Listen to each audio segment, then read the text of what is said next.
Hello, Peter. Nice to talk to you again. It's great to be with you. Great to be in shift. So, last week we were talking about executive coaching and some of the things you do and why it's necessary and why people need it and all that sort of thing. But you said something towards the end of last week's chat that I just wanted to ask you a bit of a follow up question. And you made a distinction between somebody who's a coach and somebody who's a mentor. Yes.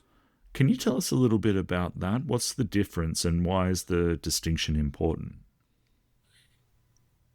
The difference between a coach and a mentor is that a coach challenges their client to think, to make decisions in a different way, to look at things in a different way. Coaches the client to approach people and treat people in a different way in order to get kind of a leadership strength between them. A mentor is someone who uses his or her past experience as a kind of role model for the current situation in which a client finds themselves. So mentors are normally brought in where, for instance, a client is having a problem with a particular issue, and the mentor will say, look, when this happened with me years ago when I was in a similar position to you, this is what I did. Or the mentor can say, look, I've got a number of clients who have faced that problem these days. I used to do it this way. They now do it this way. Might be something that you'll think about how you do it. Right. So the mentor almost certainly has to have environmental information and experience.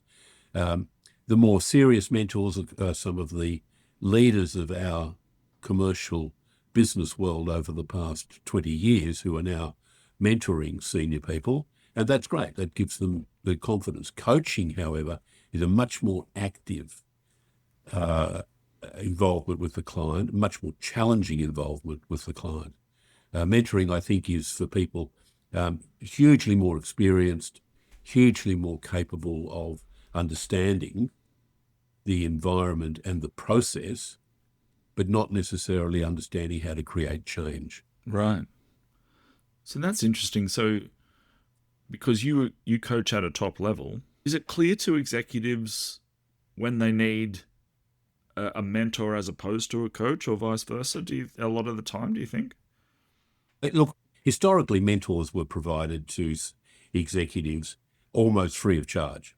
Right. And an executive who was facing problems or had just been put into a new position was given a mentor to help them through the initial.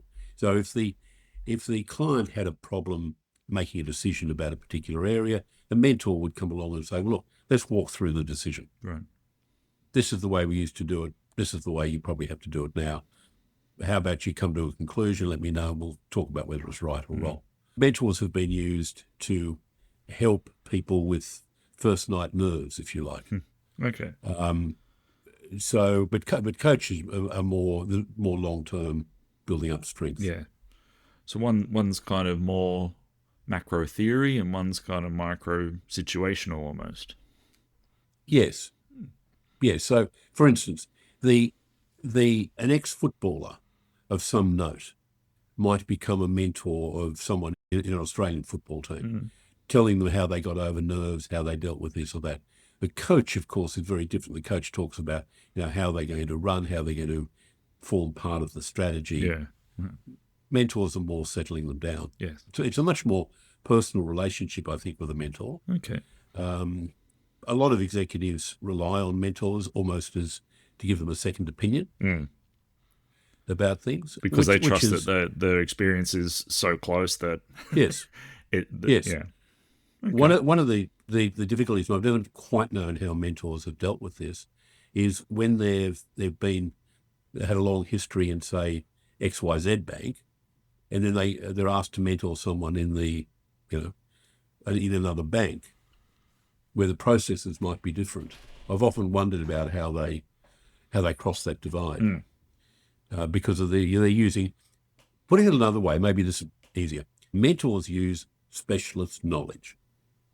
They rely on their knowledge and experience of technical solutions and technical issues. And that's very different to a coach. So a mentor who's spent their entire life in banking can't be a mentor in a space program. Right. I wouldn't have thought. Yes.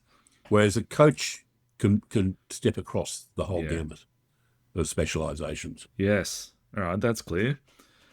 So last week we were talking about executive coaching, which means what you do was the core of the subject. Let's flick it round a little bit and make your clients the subject this week and talk about leadership. So maybe we should start off with an idea of who's a leader you admire most, if you have one. Look, I have had the privilege of working with a number of men and women, and they have my admiration as leaders. The public sphere, there are politicians who've led well as politicians and not necessarily led well as business people. Some politicians never set foot in the business world, so we don't know.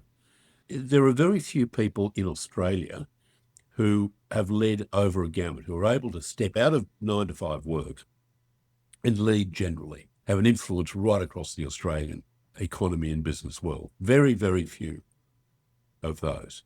And they normally end up as chairs or executive chairs of large listed organisations. Right. We don't seem to have those kinds of roving subject matter experts who can lead anywhere they go. So I know a number of people who I've coached and who I haven't coached who are good leaders. Yeah. But we don't have yet, in this day and age, great leaders. We may have in the generation before us. What about generations past? I thought you were going to say maybe Alexander the Great or Julius Caesar or some such. Look, you'd have to be a little bit closer to them to know whether they were Did the results good not leaders. speak for themselves? Look, in my limited view of the world, I think Thomas More, in his relationship with Henry VIII, is just simply one of the most value-based human leaders that we've had. Most of what is written about him is that he kept quiet about so much, but he created that sort of leadership. I think that there have been leaders in the literary world who've taken people to different areas and have expanded their scope. So painters, sculptors, but it's within an area. It's not generally. I don't think that in an era of the last 100 years of specialisation, we've really created anybody who's stepped right across, who could be capable of being elected the world leader. Yes. I mean, imagine if the United Someone's Nations trying. was... Yeah, that's right. Yeah. But imagine the United Nations says, okay, well, we've got the mandate now. All the countries are members. Let's elect the world leader. There is no one that comes to mind. Yeah. I think the woman who was the Prime Minister of Ireland for a long time, Mary Robinson, I think was someone who was a great leader. I think the ex-Prime Minister of New Zealand. Oh, Jacinda Ardern. Yes, I think it could have been a great leader, but something made her trip up and stop. And that was sad. And I think to some degree that someone like Julia Gillard, if she had untangled herself earlier and set a more definite purpose of leadership, I think that she could have been quite impactful. But, the dirt and grease of the Australian political system got to her. Maybe not just in politics, but business and any other field you choose to mention. You were saying to me that there's kind of a bit of a dearth of great leaders at the moment. Is that what you're saying? Yeah, look, there are people who are at the top who are recognised as having been and held significant CEO roles in Australia and developed and built significant companies. They've now retired. Sometimes you find them on boards, sometimes as executive chairs. There are probably 7 or 8 men and women of that capacity. But for reasons unknown to me, there's never been a concerted desire pushed towards them for them to gather together and start really exerting influence. Right. Really being able to say to governments, look, you go and play with education, defence, external relations. We'll do the rest. Right. And that's what I've always hoped for, the really clever people. So what will it take to have something like that? It will have to, okay, what it would take was people to get out of their bloody comfort zones Right. and expect more from the people who have given a lot but could give more. I remember sitting and watching Packer giving evidence before the Senate. I watch that video regularly. I love it. Yes. Now, I remember having watched that live, and for some reason I was able to. I remember thinking to myself, why don't we just give Treasury to Packer for a couple of years and let him run the economy? Because, a lot of people could potentially have been hurt, but I think he would have created the safety net, and he knew what he was doing, and he would get his way. My problem with politics and politicians and heads of some of these departments is they decide they want something, and when someone then says no, they say, oh, well, I tried.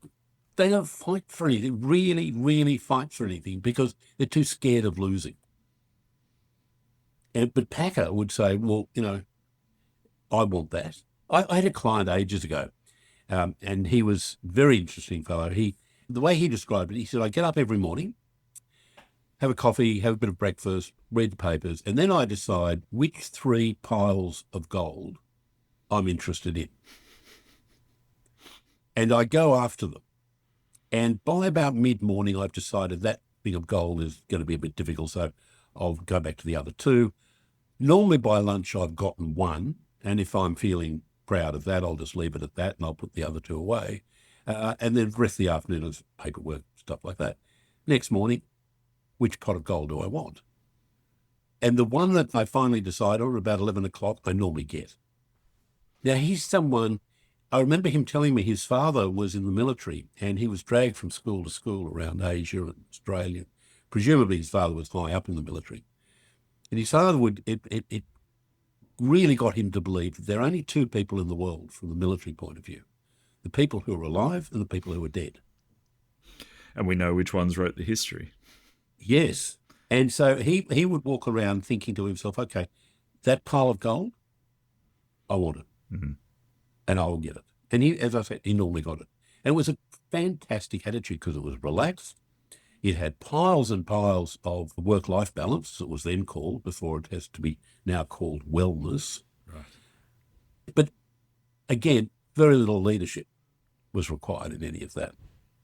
So I know I've meandered a little bit, but yes, we don't have the people who are willing to go after what they believe in and go after it completely. I mean, I will lose or win. There's going to be no halfway. I used to think Keating had that. He would go after something. And when he and Hawke, the deregulation of the banks, that was something that the 2 of them went after and really went after, and they had a lot of opposition to it, and they finally got it. But that's about all. I mean, nothing else has been really... Can anyone point to an exciting book on Australian politics? In the last 25, 30 years. Yeah. No, and you're talking about prominent figures, leaders, politicians from 30 years ago who were impressive. Sure. So where are they? Well, I think that we have toned down in our education of our children the need to win.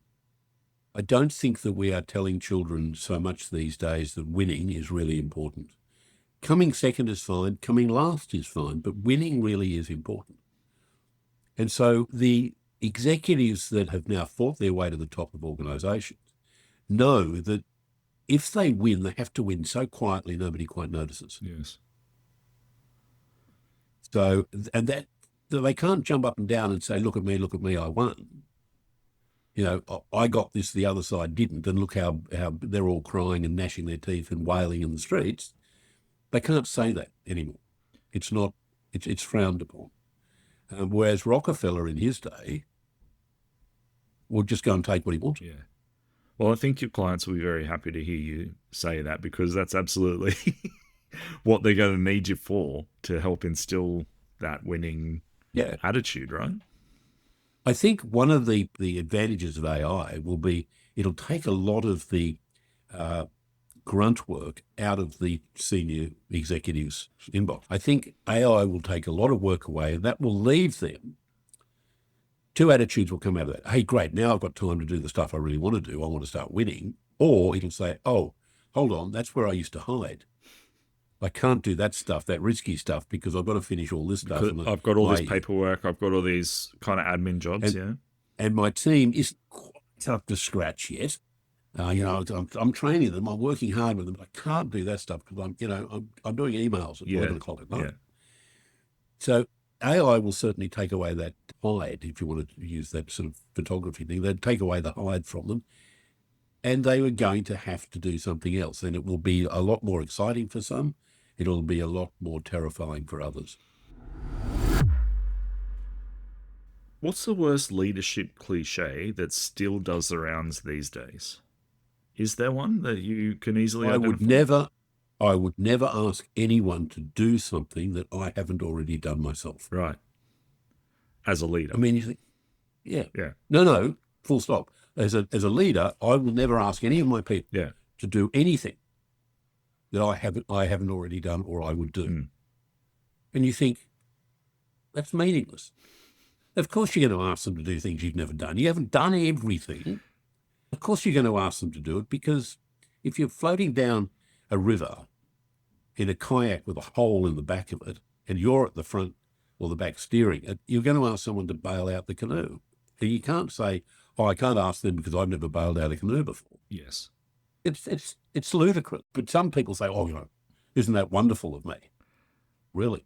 Well, it fails examination fairly sharply, because if you're the leader of a company of 400 people with multiple divisions of different disciplines, you've only had one path through there. Yes. You can't. But look at the leader of a bank. A leader of a bank would never ever say that. Yeah. Because it would be impossible for them to say they've done everything. Yes. But there have been a few bank CEOs who understand that if you turn off a switch here, then right at the other side of the 44,000 strong bank in another state somewhere in a corner, a light's going to go off. And no one's going to figure out why the light went off, but you kind of know because you flicked a switch here. So there are people who understand that, and there are politicians who've sort of understood that. But it's very, very rare. Mm. So that's the dumbest thing I've heard people say as leaders. The other thing is that I'm completely open to my people. I have an open door policy. All right. Well, when are you going to do the work? Because if you have an open door policy, your office is going to be full of people constantly who are avoiding work. And that was one of the big problems. And also just hoping you solve their problems for them without them needing to have a go themselves. Yeah. Or saying, when you say to them, hey, where's the answer to that question? You say, well, I was in your office all morning. I'm sorry, I haven't been able to do it. I was number 39. I was there a while waiting. Yeah. So, and that's my big gripe with open plan. Mm. Senior people, in fact, I think all people, but senior people need to have an office, close the door and work. Yeah. Not just have people wandering in and out. And as far as senior leaders working out in, where everybody else is, it's madness. Mm. They need to be able to think. You've been working with leaders for more than 30 years. I think a question that people would really be interested in knowing from you would be, if you had to pick one thing that separates a good leader from an exceptional leader, what would that be? The exceptional leader will wrap his values and his beliefs in courage. That's the difference. Right. And that person is able to then bring their courage and their values to whatever they have to do. That's the second part of exceptional. So people will say, oh, yeah, but what happens is their values aren't the same as the organisation's. They can do it. So that's having the courage of your conviction, basically. Yeah, and being able to step in up until the time it offends your values, being able to step in order to make the right decisions. Mm. We may have talked about this before, but it's maybe worth flagging up again. The qualities of leadership Do they change over time? Have they changed over time in terms of your experience? Oh, yes. Yes. If you talk about the qualities of, or the aspects of leadership after the war, was very much command and control, hierarchical, male dominated. And then those things started to loosen a little bit. The male domination has really not left yet. It's still there, although it's starting to show signs of tiredness. Not yet has it shown signs of dysfunction enough for there to be revolution. I think leaders have lost their power. I remember 20 years ago someone asking me to rewrite a proposal deleting the word power because they didn't like it. All right. And we don't like to use the word power. And so you're getting the flattening of the playing field. Everybody gets to cooperate and everybody gets to have an opinion about something. And so this was the era of suddenly the burgeoning meetings. Everyone had to go to a meeting in order to agree, even though you had no authority or no interest in the actual decision. So decisions were scattered about the place. Right. And as soon as you start scattering decisions around, the decision gets lost, and someone realises 6 months later, hold on, we didn't do anything about that. So leadership then became controlling your managers, Right. and management is about how do you advocate and meet resource change and resource distribution, and how do you reach certain figures. So the production figures, etc., sales figures. And so it changed a little bit with that. And then I think leadership became such a byword that people wanted to put leadership on their business card. And as soon as that happens, you know that it's meaningless. I remember being part of, as a coach, being part of a leadership program that ran for a number of years. And 2 years into this program, it ran for some 7 years, 2 years into that, everyone was putting, because it was called the Enterprise Leadership Program, everyone started putting enterprise on their business cards. And not just because they were Star Trek fans, I guess. No, not at all. And it was quite funny because the CEO found out about that and then had them all rewrite their cards as to what it should have been. Right. Because they couldn't, there are only 2 or 3 people in the organisation who are actually allowed, properly so, to have the word enterprise. Okay. Because there was a specialist area. So I think that leadership at that stage started to lose its grunt. Leadership started to lose its accountability and responsibility. It only came up in discussions with you if someone was going to blame what had happened in a lack of leadership. So it wasn't the machine that broke down, it was lack of leadership. And then you'd have this argument that had no answer whatsoever. Well, how do you know that it was lack of leadership? What caused the lack of leadership? And sometimes that led to the examination of some abhorrent behaviour, but that abhorrent behaviour didn't necessarily mean that the numbers went down. So it became quite complex. Leadership, I think, lost its meaning 5-6 years ago. You still walk through bookshops and you see leadership's on every second book. I used to bore my people when I ran workshops and clients, telling them how many books in the Australian National Library with leadership in their title. I used to know the number. It was tens of thousands. I also knew how many books were published every week on Kindle with leadership in the title, and it was horrific. So with all of these books on leadership, and in bookshops, in airports where people would want to grab something, if it was an hour's flight, they'd grab one book. If it was a 2 hours flight, they'd grab 2. If they're reading all these books on leadership, where's the leadership change? Where can we see the product of all this leadership knowledge? Because you mean the next batch of leaders are reading the same leadership thoughts that the previous ones had and implementing No, it's because they read the books and they don't learn anything. Yeah. And they don't make change. It doesn't change them at all. Most CEOs have 4 things they can say about leadership, which they got out of normally 3 books. And it's what they remember from the book. Sometimes they've written it down because it really means something to them.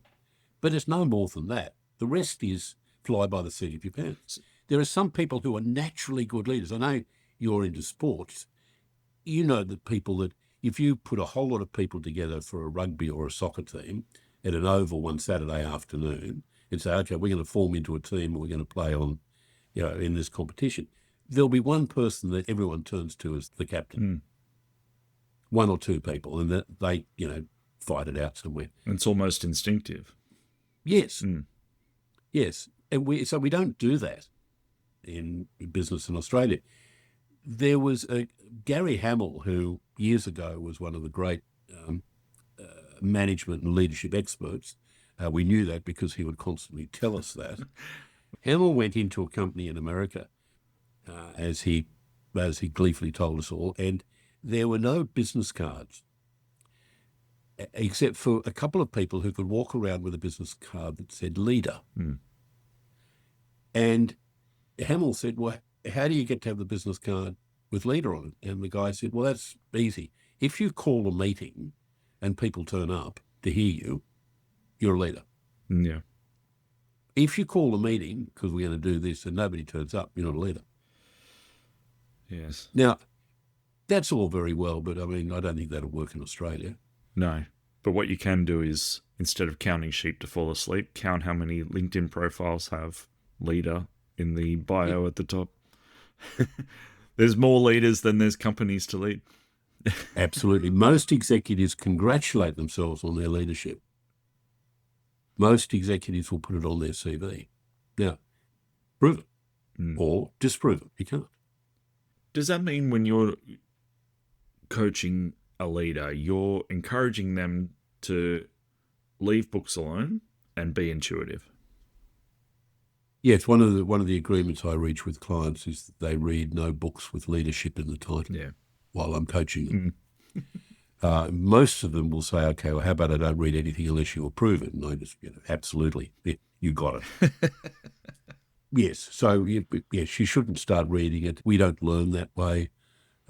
I think most of us learn in organisations by looking upwards, and we look up to more senior people and the role modelling. Most people have been impacted in a positive way by leadership by watching somebody else role model it, and they want to copy that.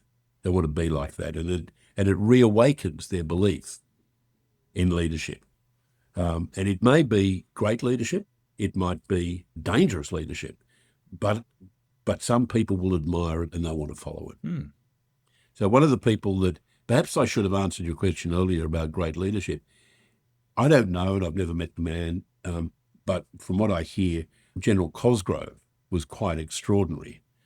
And he tells the story of, he was up in New Guinea and he was at this stage the head of the armed forces, the most senior army, air force, naval position you can hold. And he was up there and he walked around the corner and there were 2 or 3 Australian soldiers being attacked by a tribe of New Guinea natives, who were armed with spears and axes and knives. And Cosgrove walked around the corner and looked at all of this and took his jacket off because it was resplendent with all sorts of metals and stuff. And he called out to the most senior Aussie, who was a corporal because of the stripes, and said, "Where do you want me?" And the corporal turned around and said, "General Cosgrove." And he said, "No, I'm a private now. You tell me what you want me to do." And this private said, "Okay, those 2 are yours. We've got the rest." Wow. And I thought that's the really big act of being a leader. Yeah. To be able to say, okay, they're all yours. Yeah. Oh, I don't know too many CEOs who would do that with that kind of danger and that kind of certainty of publicity around. They'd think more about what they should do for themselves rather than what they should do for everybody involved. That's just leadership in a bottle, that story, isn't it? Yeah, but you can have. I was doing some coaching in New Zealand when the earthquake hit in Christchurch. Right. And the company I was coaching in had a big exposure in Christchurch. They had a lot of people down there. They had a lot of outlets down there.